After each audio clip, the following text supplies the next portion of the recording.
And speaking of going around Congress, we have another story here. Panetta, authority of UN, trumps Congress in getting approval for war on Syria.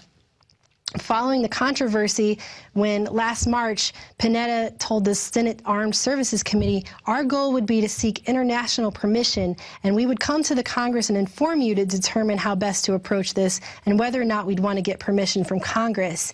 He's backed slowly off of some of those statements, but this time in regards to Syria, he actually said, in this situation, if the international action is taken pursuant to a Security Council resolution or under our treaty obligations with regard to NATO, that obviously we would participate with the international community, adding that Congress would only have influence later when it came to questions about funding the effort.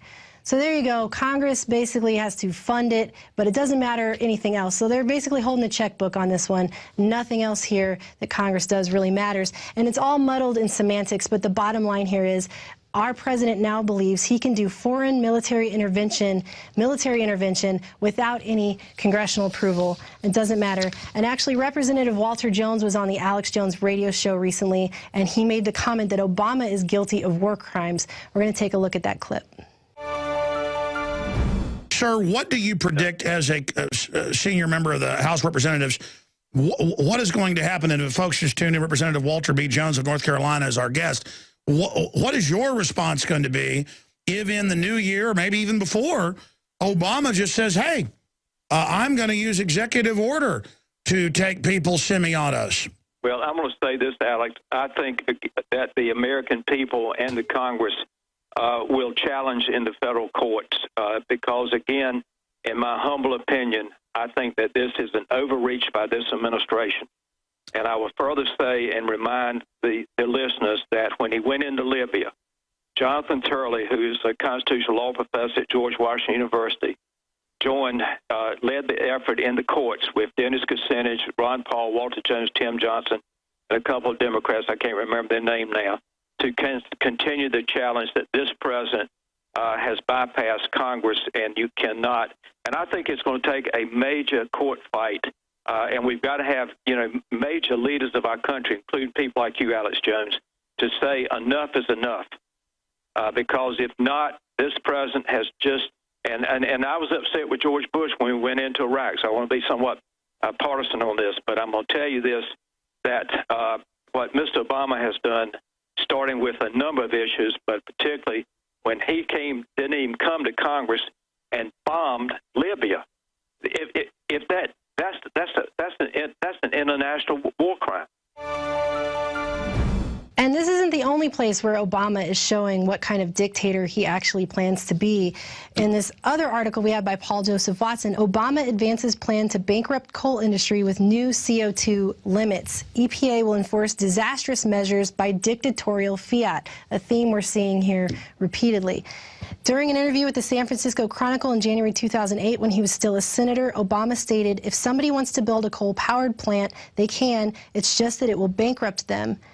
Now the enforcement of new measures which will force new plants to cut CO2 emissions by 50% and mandate investment in unaffordable technologies to bury carbon emissions underground marks the realization of Obama's 2008 promise to bankrupt the coal industry.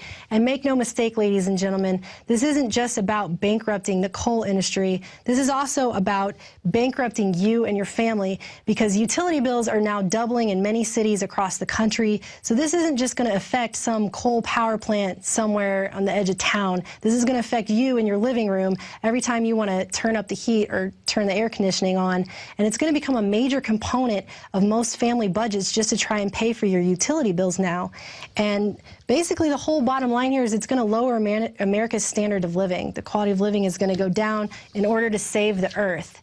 And actually, Aaron Dykes has an article in the newest edition of the InfoWars magazine, which we have right here, which, real quick, I just want to point out, you see on here, you see Obama sitting on the American flag, and it says, "This man wants your guns." Alex actually thought of this cover right after the election happened. So this is something that we've known is coming for a long time, but it's chilling still to see this image and then see what's going on today.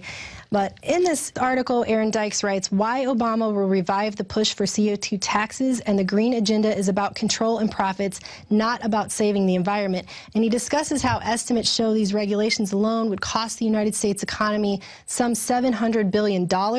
And the scope of involvement of globalist offshore entities that control the big banks mean the system is gamed from the beginning, and that these regulations amount to a virtual racket when it comes to insider trading of information on this. And whatever concerns we have about our environment, he continues, we will unintentionally be enabling our economic domination and the demise of the global economy through dangerous regulations like the one Obama is now beginning to unfold. And so either way, as you can see, it's a dictatorship. It's a dictatorship on all levels, economically and with our rights and with our congressional powers to declare war. Everything, all levels are being attacked right now.